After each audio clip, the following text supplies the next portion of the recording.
Hey guys, back to another YouTube video. Today it's going to be another collections video on my buck knives. Now these are all my buck unusual knives. Now yes, I collect a lot of a certain models like 110s, 112s, 119s, and 120s. But I also collect unusual buck knives. Now what that means is, I put it this way. Anything that says buck and that's made in the US, I want it in my collection. Doesn't matter how big, how small, how unusual. If it says buck and it's made in the US, I want it in my collection. And anyway, and some of these I have memories tied to. And I've got two surprises at the end of this video, so make sure to stay tuned to the end. So first things I'll show off with is my Buck Sailor's knives. And these particular ones, I'm going to do a separate video on sometime. They are the same year, but they have a little bit of a differences, as you can see in the handles. They're from the same year, but they have different handles, and I will explain the differences in another video. So first thing I'll show off is this one that my good buddy Outdoors Addiction helped me get. He did a trade with me in exchange for this one, and man, I love this thing. Again, if this wasn't very collectible, I would so carry this thing. And this one is again from 1972 to 86. Beautiful condition. Slightly used, but in beautiful condition for the age. Next is this one from the same time frame, just with different handles. This one has all black handles. Beautiful condition. This one, if I remember right, I picked this one up at a local pawn shop. Beautiful condition. Another difference I will say is in the stamps, and I'll show you this up close. As you can see, it says Buck 315 on here, but on this one it just says Buck USA 315 on the back. Again, I'll explain those differences in another video.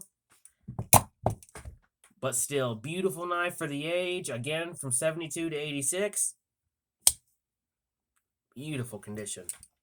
Next is my Buck. This is a 102 predate code. This is the oldest fixed blade that I have. This particular one is from 1961 to 1967. It's a Buck one line inverted. And this particular one I got from my brother a while back. He needed some money and I wanted to help him out, so I gave him some fair money in exchange for this, because when I got it from him first, it wasn't in the best condition. It had some kind of red copper tone rust to it, and I had to completely restore it, so I gave him a fair offer. But beautiful knife for the age. The handle's in good shape, and the blades, I would go 50% intact. Beautiful condition. Next is my Buck 102.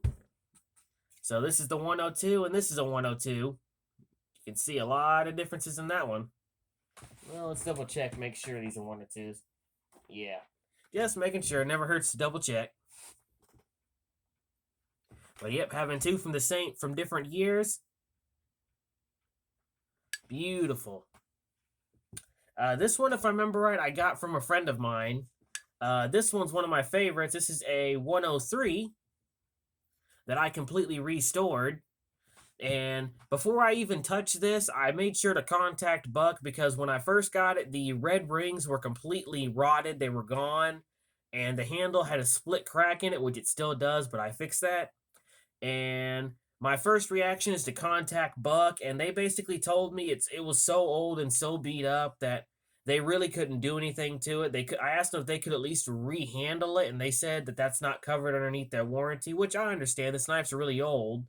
And they basically told me, which I think was pretty fair, I could send this in, and they would give me a 80% off discount on the current 103 models, which I was fine with, but I turned it down because this particular one is very old. This is a two-line inverted 103, which dates it between 67 to 72, and I don't have very many of these. I actually don't have any of these. This is the only one I have. My father's got a couple of them. But so once they gave me the green light, so to speak, I went to town on this thing, got the handle, got the pommel off, and completely restored it and put it all right back together. And I sealed the crack in with some glue and reclamped it back together, and now it's holding strong. And then I fixed the edge, because whoever had it before me did some rough grinding on this thing. And this was in that eBay lot that I purchased. But again, it turned out beautiful, and I didn't have any red my card. I had some red plastic. That was basically all I had, but to me, it still looks like the original red my card inlays. But still, beautiful knife, and it was a pleasure to work on it, and I'm glad to put this in my collection. Sadly, though, they didn't have any 103 sheaths in stock, but luckily I had this custom sheath that my good friend Blake gave to me, and it fits it perfectly. So this will be the sheath for it until I can get an actual sheath for it, or at least a time period correct sheath. Beautiful. Anyway, next ones, these back where they were. Next is another one of my favorites. Yeah, this one, if I recall, I got from my good friend Outdoors as well. This is a 118 that he did a trade with me on, and I've got the original case with this. Beautiful knife, would make a heck of a good fillet knife and a skinning knife. It's got decent thickness and it's not too thin. Definitely make a good gutter. Again, one of my favorites. You don't see these very often. And this one is a 1972 to 1986. Beautiful condition. Next, this one is a, I always forget because this one is a weird one. This is a 121. And what I also do, another little tip I can give my collectors buddies, if you see these predate codes and you instantly forget what model number they are, which I do it all the time because I have so many of them, what I do is this. On the back of the original sheets, I put just a simple piece of painter's tape with the model number. It's not going to hurt the sheath any, and you can always peel it off and it won't hurt the sheath. So for those who forget the model numbers on these predate codes, always recommend doing that. Anyway, so this is a 121 two-line inverted. Beautiful condition. If I recall, I think I also got, no, yeah, I got this one from Outdoors as well. He helped me get this. Beautiful knife, and I love how thin it is for a buck knife. You don't see them very often that thin. And I've got the original case with it, and this particular one dates between 1967 and 72. Beautiful condition. Again, one of the ones you really don't see that much, and these are most commonly found broken because the blades are so thin, people actually end up using them wrong, and the blades end up breaking.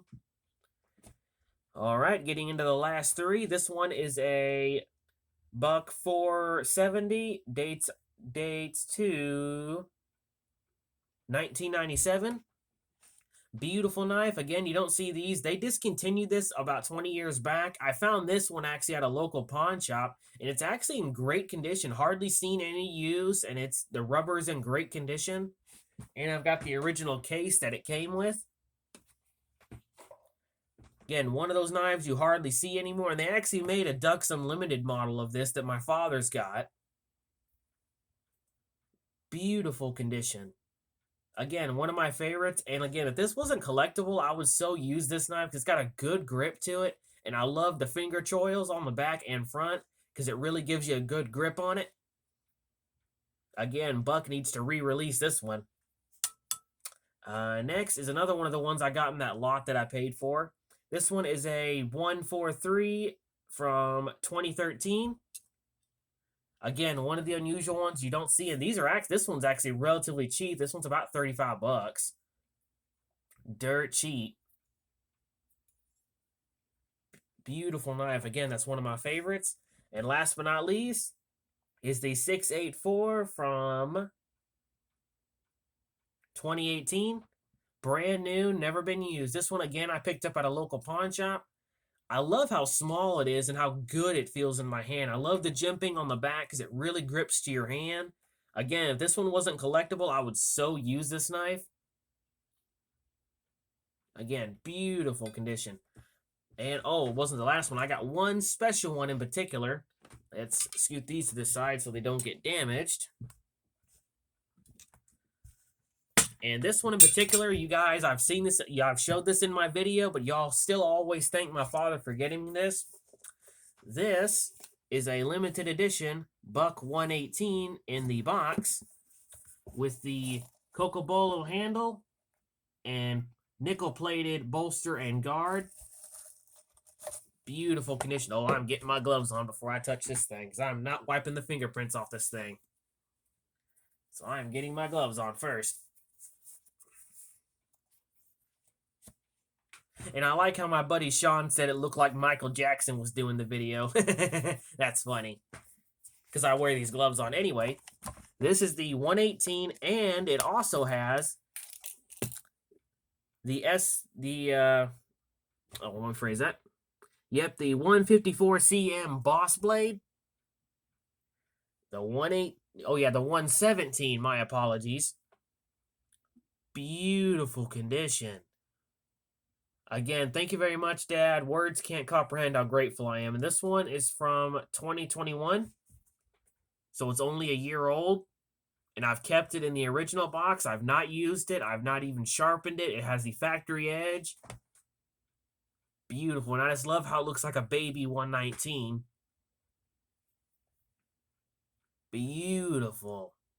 The only thing I wished is that this knife would have came with a brown leather sheath. That actually would have made it a lot cooler. But the knife itself and the box is very special because it comes with its own special slogan detailing the anniversary of Buck. And if I had a modern one of these, I would so try to carry it and use it because I love the 119 very much. I would love to see what its little brother here could do. Beautiful knife. Again, you don't see them like that much. Let's get that beauty back in the sheath. Get it back in the box so it doesn't get damaged. All right, that's all my unusual Buck knives. And in the next video, I will do a video of all my Buck pocket knives. And so here's the surprise I was going to tell y'all. And for one thing I wanted to mention is I sent the 2 Buck knives I had been meaning to send in to Buck. And I had a friend of mine develop some photos of the knives that I sent in. So that way when I do another video, I can show the before and after. And the ones I sent in was the 112 and the 110 that was very beat up. This one on the bottom is a 112 Founders Edition. Sadly, it was beat up pretty bad, and I've already got one just like it, so I'm going to send that in. Both of these are going to get new blades replaced. Get new blades, and they're going to spit shine them for me. And depending on how that 112 turns out, I'll probably end up carrying that. Because I've been wanting to carry 112, but I've not had one to carry or one that I don't want to carry because I don't want to damage it. And then this one, 110, if this one doesn't turn out good, then I'll start carrying this 110 because Buck did release their new stamp for 2022. And I plan on updating my Tang stamp chart so that way I have that stamp. So, there you go. That's the first thing I wanted to tell y'all. Actually, there's 3 things now that I'm thinking about it. Another thing I want to give out is a shout out to my good friend Kevin. He's wanting me to contract to make him a custom knife like I did for my good friend Edward. I'm not going to disclose any details yet, but he's wanting me to make a knife modeled after one of his favorite movies. So stay tuned about that, and it'll be uploaded sometime. And last thing I want to talk about is that sadly happened. The Walmart where I am, I went there a couple days ago because I had to get some items, and I don't normally like going to the big Walmarts anymore because they're not as good as they used to be, or at least when I was a kid. And me and my father, what we normally do is we go to the knife counter to see if they got anything new. And shocker, what happened is they raised the prices of the 119s where I am. The Buck 119s where I am originally were just $45. They raised them to $70, which is outrageous in my opinion. And they raised the 110s to about $60, so that's outrageous. So Walmart, consider me not buying stuff from you anymore because that's outrageous. They're not even that much from the factory. Well, they are that much from the factory, but that comes straight from the factory. You can pick them up cheaper in other sites like Amazon, and you can pick up a decent used 119 and 110 for right around $40. So Walmart, consider me not buying from you anymore, and which then again, I don't like going there anyway because they never stock their darn freaking display case. Every time I ever went there, they were either never stocked or the people choose not to stock it, I guess. And I used to love going to Walmart when I was a little kid, so consider me not going there anymore. So, enough of that. So anyway, I hope you guys enjoyed the video. And like I said, keep on collecting, my friends, and always make sure to keep on collecting. And if anybody ever needs help understanding how the warranty works on these, happily give me a message and I'll help you out.